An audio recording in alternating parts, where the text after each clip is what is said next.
Ya, kembali lagi dengan saya, Lao Shi Xian, dalam channel saya Easy Mandarin with Lao Shi Xian. Nah, saat ini kita ingin membahas masih dalam lingkup pinyin, cuma kali ini saya akan membahas sisa konsonan. Ya, jadi sisa konsonan yang akan kita bahas. Jadi video sebelumnya sudah kita bahas konsonan bagian pertama. Nah, sekarang konsonan bagian kedua atau bagian akhir. Nah, jadi setelah ini semua konsonan akan sudah kita bahas semuanya. Nah, sebelum itu jangan lupa untuk subscribe channel saya dan juga nyalakan notifikasi dan like video ini jika bermanfaat. Ya, pertama konsonan yang akan kita bahas adalah ZH, CH, SH, dan R. Nah, jadi ini sebenarnya tidak terlalu susah juga sih, masih mirip dengan bahasa Indonesia. Nah, pertama ZH itu dibacanya C, jadi sama seperti J. Nah, ZH dibaca C, jadi sama seperti J ya. Contohnya ZHA, Ca, Cu, Cang. Nah, jadi itu adalah sebagian dari contoh dari menggunakan ZH. Jadi Ca, Cu, dan Cang. Jadi bukan Zang atau Jang ya, tapi Ca, Cu, Cang. Kemudian CH dibaca C juga, cuma ada penekanan udara di mulut kita. Jadi ada udara keras keluar dari mulut kita. Jadi seolah-olah dibaca itu CH. Nah, jadi contohnya CHA, Ca. Nah, beda ya. Ini kan ZHA Ca, yang CHA Ca. Terus Cu, terus Cang. Ca, Cu, Cang, Ca, Cu, Cang. Nah, ada penekanan udaranya. Jadi itu yang membedakan. Kemudian selanjutnya SH sama, jadi dibaca SH juga. Tapi dalam tanda kutip S lidah kita itu ditekuk ke atas rahang. Nanti ada di akhir video ini saya jelaskan lebih lanjut.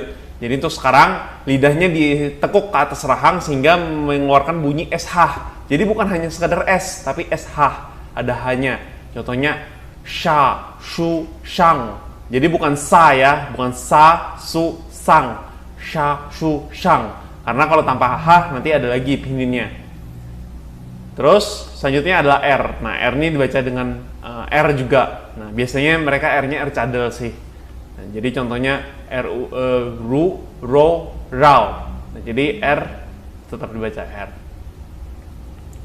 Selanjutnya adalah Z, C, dan S. Nah, tadi ZH, CH, SH, sekarang Z, C, S tanpa H. Nah, jadi meskipun kok kelihatannya mirip ya, kok tanpa H. Nah, tapi sebenarnya ini berbeda pengucapannya. Pertama Z itu dibaca Z juga, cuma biasanya untuk mempermudah kita tambahkan aja D di belakangnya. Jadi seolah-olah kita membaca tuh D dengan Z. Contohnya ZA tuh bacanya za, za. Nah, jadi lidah kita, gigi kita rapatkan dulu, lidah kita taruh di depan, di belakang gigi, baru kita ucapkan za. Terus Zu dan Zai. Jadi seolah-olah kita bicara DZA, DZU, dan DZAI. Nah, jadi ada D-nya. Kedua itu C. Itu dibaca, sebenarnya C ini logikanya adalah Z dengan aspirasi. Jadi Z ini dibaca dengan penekanan udara. Jadi sehingga keluar H-nya. Nah, jadi ketika kita mengucapkannya itu seolah-olah terdengar seperti bunyi TS. Nah, jadi contohnya CA, CA, CU, Cu, CA, Cai.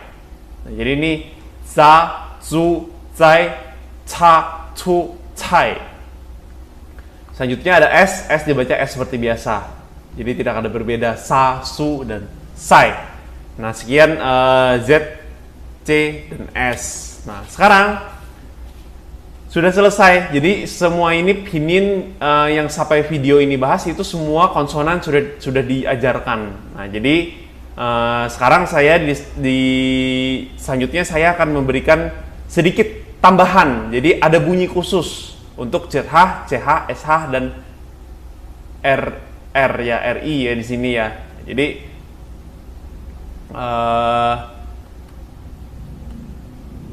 untuk membunyikan huruf ZH, CH, SH, dan R itu posisi lidah kita menyentuh langit-langit rahang. Jadi gigi kita biar dibuka aja. Jadi posisi lidah kita tekuk ke atas. Nah, jadi kalau bilang ZH, CH, SH, R itu lidahnya angkat ditekuk ke atas rahang kita. Nah, dan gigi kita tertutup. Ya, tertutup. Sorry, tadi jadi gigi kita tertutup ya, bukan terbuka.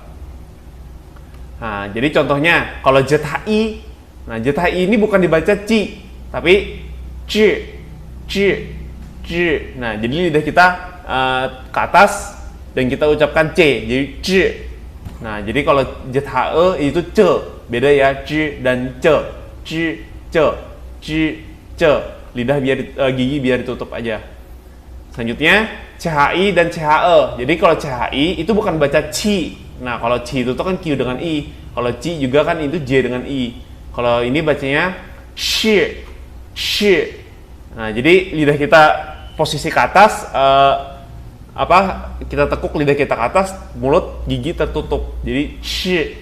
Terus bedakan dengan ce. Kalau ce kan gigi kita terbuka dan lidah kita ce biasa aja. Terus ada shi, lidah kita ke atas dan gigi kita tertutup. Shi, bedakan dengan she, she. Nah, kemudian ada terakhir r, lidah ke atas dan bilang r. Jadi r dengan r. Nah, beda ya r dengan r. Nah, jadi itu bunyi khusus untuk ZH, CH, SH, dan R. Selanjutnya bunyi khusus untuk Z, C dengan S. Nah, jadi kalau Z itu dikombinasikan dengan I, itu juga membunyikan bunyinya tidak dibunyikan Z, C, atau Si, bukan. Tapi ada bunyi khususnya, yaitu posisi lidah kita menyentuh gigi bawah. Jadi lidah kita tadi kan ditekuk ke atas kalau ZH, CH, SH. Kalau kali ini untuk Z, CS, lidah kita menyentuh belakang gigi bawah. Nah, posisi gigi tertutup tetap. Nah, meskipun di gambar ini terbuka ya sebenarnya. Gigi kita tertutup saja. Jadi, misalnya kalau bilang Z, kalau ZE bacanya Z. Biasa ya. Kalau baca ZI, Z, Z. Jadi lidah gigi kita semi tertutup. Z. Lidah kita tetap di bawah rahang, di bawah di belakang gigi bawah kita. Terus ada C dan C, C, C. Selanjutnya se, se, se. Nah, jadi kalau e kan gampang, seperti biasa. Kalau ZI, CI, SI, C, C, S. Nah, memang agak mirip, tapi dengan sering dengar, sering ngomong, itu nanti lama-lama pasti lebih terbiasa. Nah, coba ini saya ada latihan, bisa di pause dulu dan kemudian bisa kalian coba untuk mengucapkan. Oke, untuk CH, ca, cu, ci, ceng, cuang, terus ce, ca, shi, ceng, cuang, terus SH, su, shi, shan, shuan, sheng, r, r, ru, ri, rao, rui. Selanjutnya bisa di pause terlebih dahulu. Oke, za, zu, zan, zi, zeng, ce, cai, ci, cang, can, si, su, sun, seng, san. Ya. Nah, sekian untuk video kali ini. Semoga bermanfaat. Jika ada pertanyaan, bisa kalian komen di bawah. Dan jangan lupa untuk subscribe dan nyalakan notifikasinya. Xie xie ni man, 再见。